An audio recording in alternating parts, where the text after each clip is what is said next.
Tiré de contes du Pays Gallo d'Adolphe Forêt, les éditions de l'Avenir présentent Le Pet de l'âne.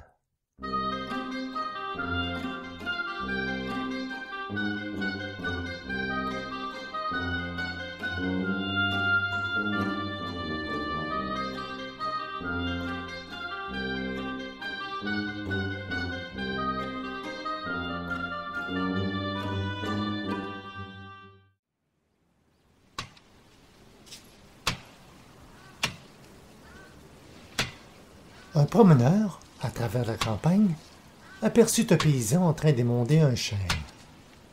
Remarquant qu'il était assis sur la branche qu'il coupait, il lui dit « Mon ami, avant 5 minutes, tu tomberas par terre. » L'homme se contenta de hausser les épaules et continua de frapper le bois de sa cognée. Lorsque la branche détacha de l'arbre, le paysan la suivit dans sa chute, mais, heureusement, ne se fit pas de contusion grave. Comment? Pensa-t-il en lui-même.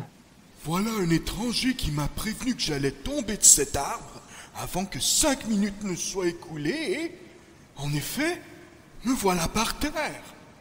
À coup sûr, c'est un devin.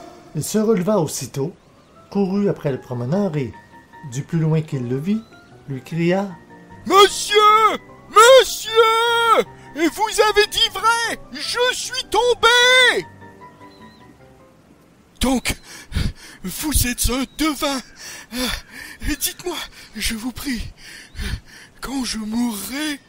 L'habitant de la ville ne douta pas qu'il eût affaire à un pauvre d'esprit et, pour s'en amuser, il répondit « Tu mourras quand ton âne aura pété 3 fois. »« Oh ciel !» dit le villageois, qui connaissait les défauts de sa bourrique. « Je n'ai plus grand temps à vivre !»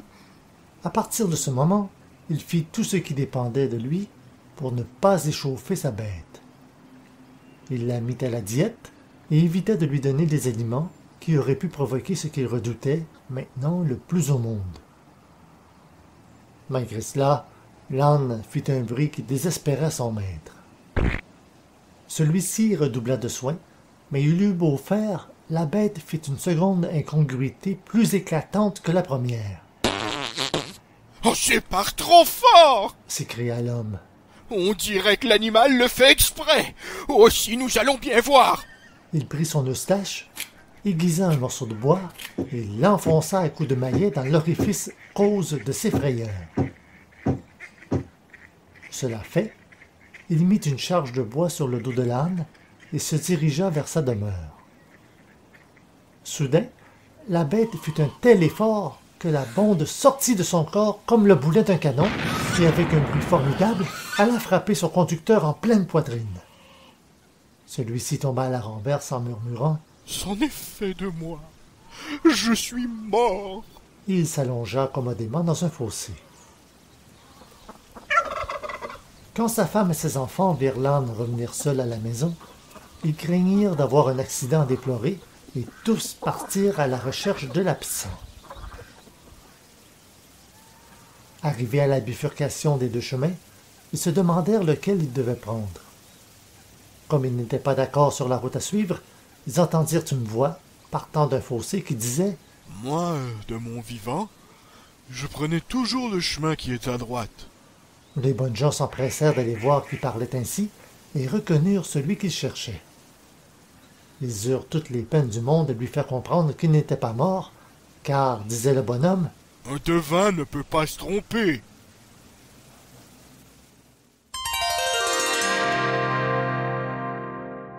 Conté par M. Demy, du village de Bout-de-Sémillon en Pléchâtel.